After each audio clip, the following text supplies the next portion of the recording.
The Lord be with you. And with your A spirit. reading from the Holy Gospel according to St. Luke. Glory to you, O Lord.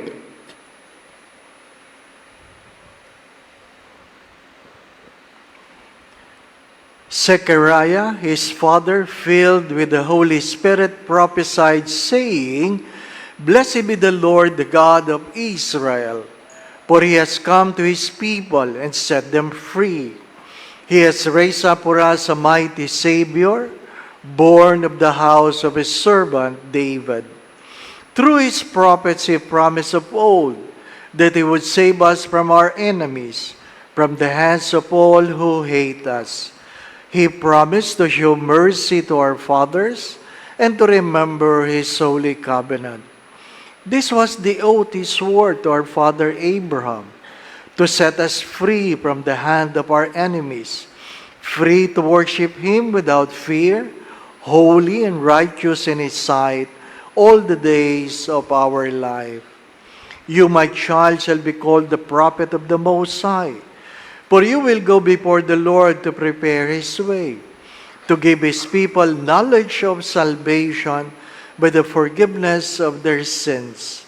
In the tender compassion of our God, the dawn from on high shall break upon us, to shine on those who dwell in darkness, in the shadow of death, and to guide our feet into the way of peace.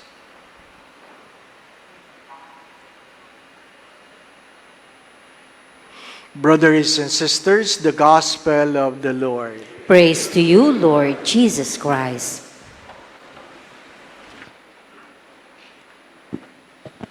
Magandang gabi po sa inyong lahat.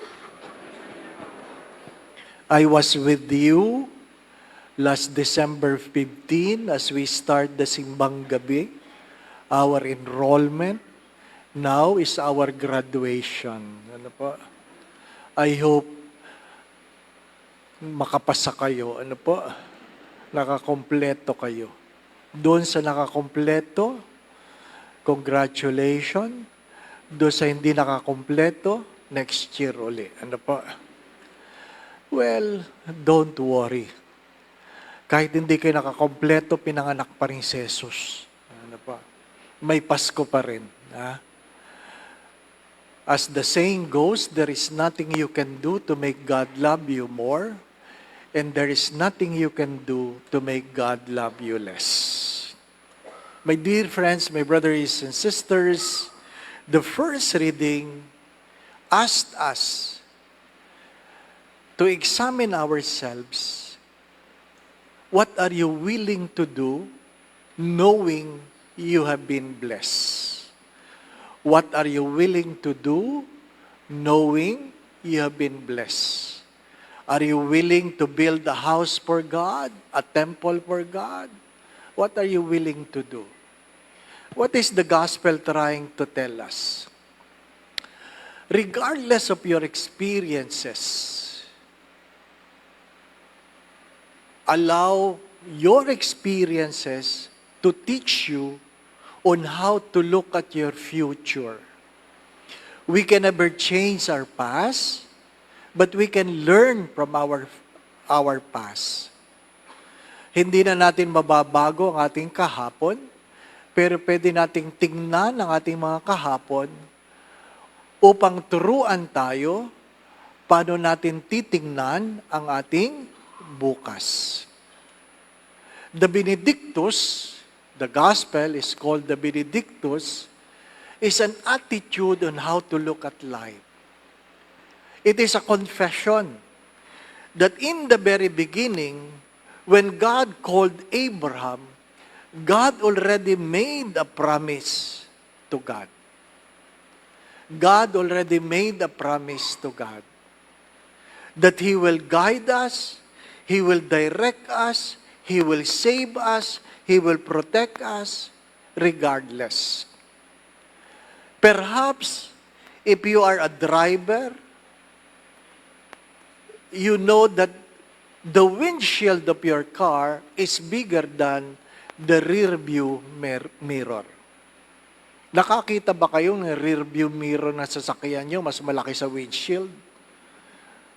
Pangit yun, di po ba? Maliban kung paatras kayong tumakbo. Palaging mas malaki yung windshield. Why? Because the future is full of promises. Your back is just a lesson to learn. Hindi na natin mababago.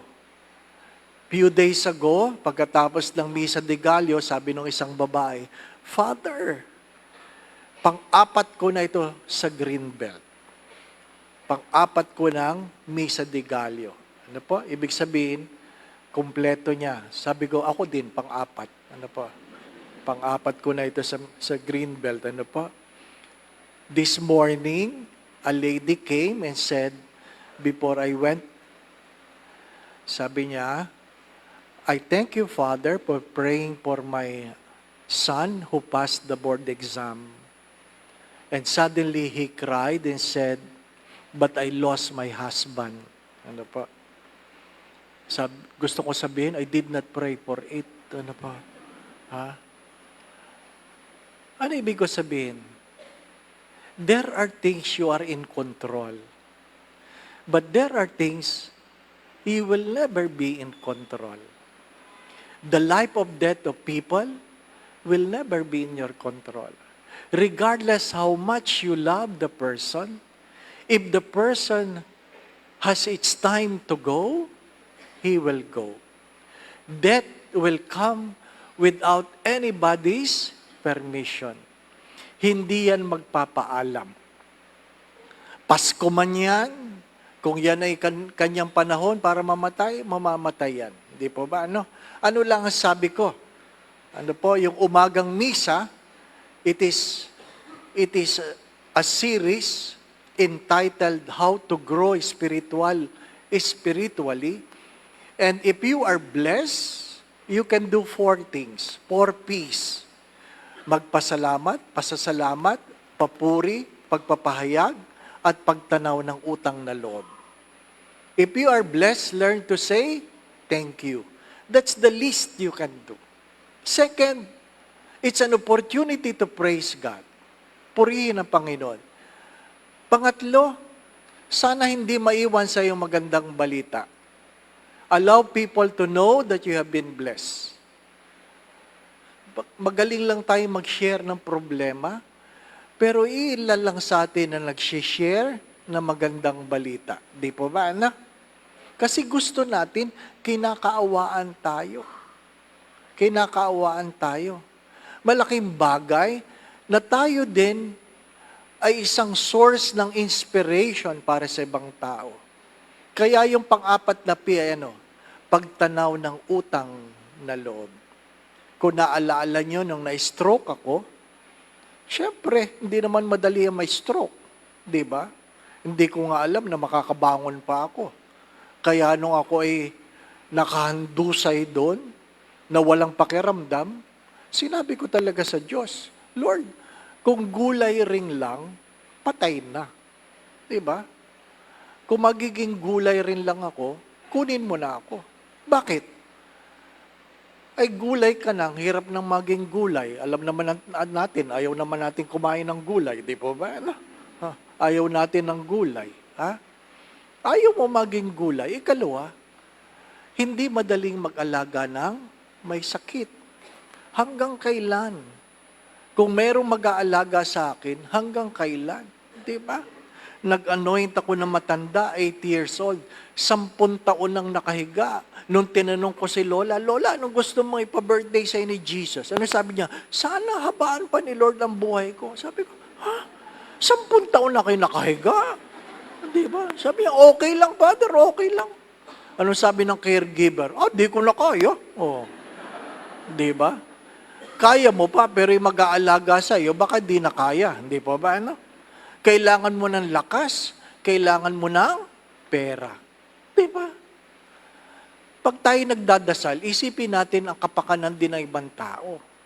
No? Kaya sabi ko, Lord, kung gulay rin lang, patay na. Pero the next day, sa hindi inaasang pagkakataon, bigla na lang ako nakakilos. Nagkaroon ng pakiramdam ang paa. ang mga kamay, naitaas ang kamay. Kaya yung doktor na nagsabing, he might not make it, nagsimba. Napahiya sa Diyos. Nagsimba. Sabi ng kaibigan ko, na doktor, sabi, alam mo, si Doc, nagsimba. Sabi ko, ba't nagsimba? Sa milagro nakita sa iyo. Oh, di ko napigilan. Sabi ko, kailangan ako ma-stroke bago siya magsimba. Sana siya na lang. Di ba? Di ba? Mas maganda yung siya na stroke at nakabangon siya. Di ba? Ano? Talagang mapapasimba yun. Di ba? Ano? Pero nung natutunan ko, minsan ang problema mo, nagiging inspirasyon ng ibang tao. Di ba? If you know how to handle your pain, you can be an encouragement. Do not forget this. Sometimes life is unfair, but God is always good. That's why we bless God.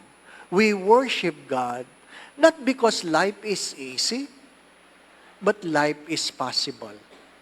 As I've shared this before, faith never makes life easy. Faith makes life possible. Because we have a God who creates things out of nothing. If God has given His only begotten Son, is there anything God not capable of giving? Kaya anong sabi ko sa unang araw? You only need to ask.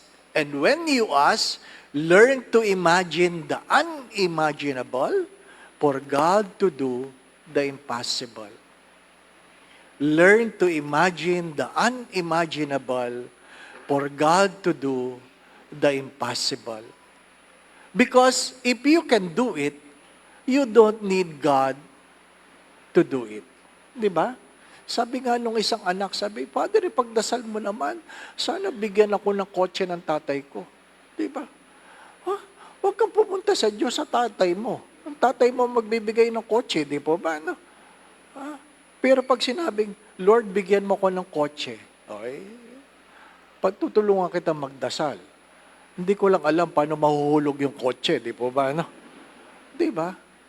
But there is nothing impossible. If an 80-year-old woman who is barren can bear a child, is there anything more impossible than that? Yung mga babae, pag nag-40, takot lang magbuntis, di po ba? Ano? Lalo ng 80. Imagine yun, may nagsimba dyan, malaking tiyan, 80. Di ba? Talagang tatanungin ka, Lola, ano nangyari sa tiyan no? Sabi, Father, nagdadalang tao ako. Oh, grabe ka, di ba? No? Napakahirap paniwala, no? Di po ba? No? Lola, magpatingin kayo, baka tumor yan, di po ba? Oh, ay nanganak. Nanganak. Di ba? Sinong napahiya? Yung bang matanda? Hindi. Ako. Di ba?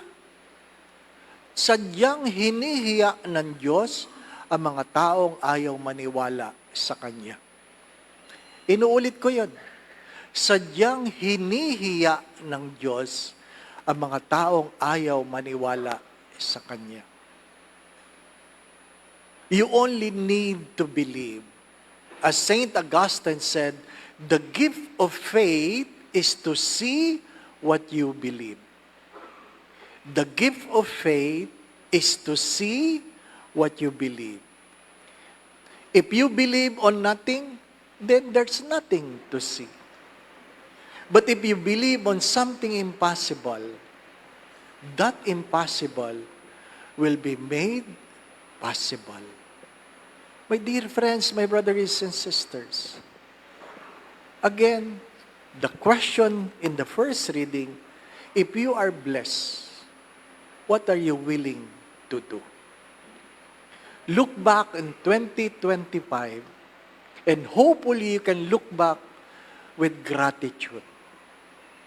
Di ba? Marami sa atin parang hindi na makakaraos. Marami sa atin parang hindi na makakaabot ng December, di po ba?